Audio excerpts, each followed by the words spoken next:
Yes, from the UK is Francesco Rizzuto, Professor of European Law at the University of East London. Professor, how dangerous a moment is this? Because if previous actions are going to instruct what's coming, the Israelis are definitely going to intercept that flotilla. Good morning, Adnan. Yes, it's a very, very tense moment, really, because we don't actually know for certain that the Israelis will attack the flotilla once the flotilla enters Gazan or Israeli territorial waters.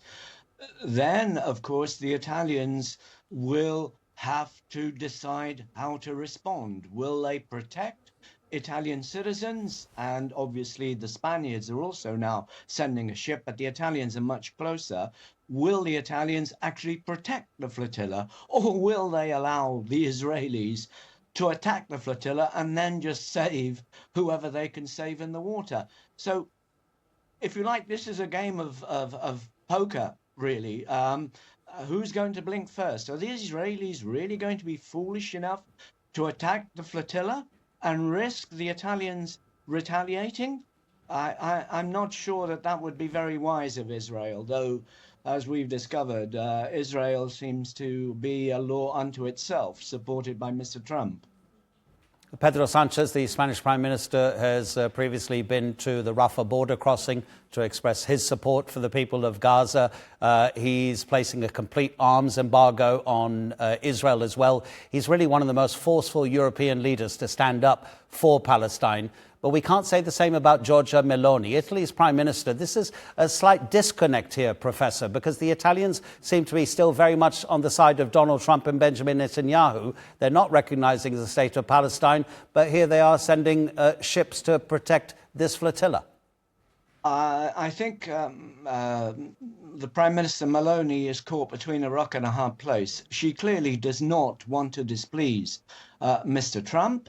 But Italian public opinion is overwhelmingly for, across political boundaries, by the way, both right, centre and left. It's only a few interesting characters on the far right who are opposed to recognizing Israel.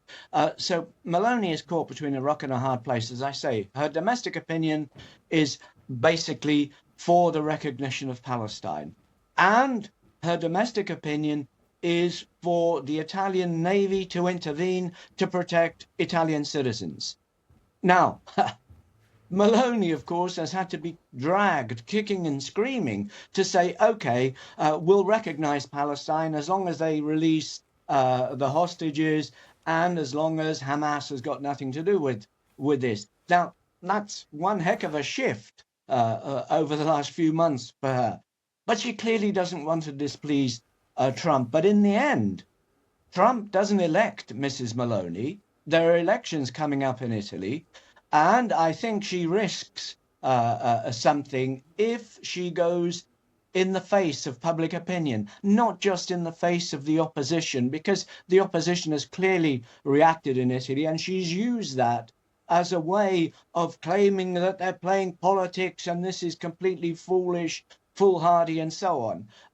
So, as I say, the key will be this. When the flotilla enters Israeli territorial waters, and when they get close to Gaza, what will the Israelis do? And how will the Italians react? And here the Italian government is split. Crosetto's, the defense minister's line, is completely different to that of Meloni. So there are internal tensions in Italy at the moment as to what should be done in the event there is an attack on Italian citizens. In international waters for certain. In Israeli territorial waters, even then, what can the Italians do? Pretend it hadn't happened? Just save the Italians when they're in the water? I think not. My hunch is that actually Trump will try and intervene to save Meloni's bacon, and some kind of agreement will be reached. However, as I said to you before, Adnan, with Israel these days, the Israeli government, let's be clear,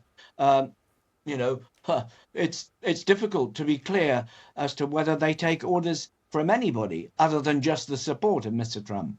As you said, a dangerous moment. Francesco Rizzuto, thank you very much.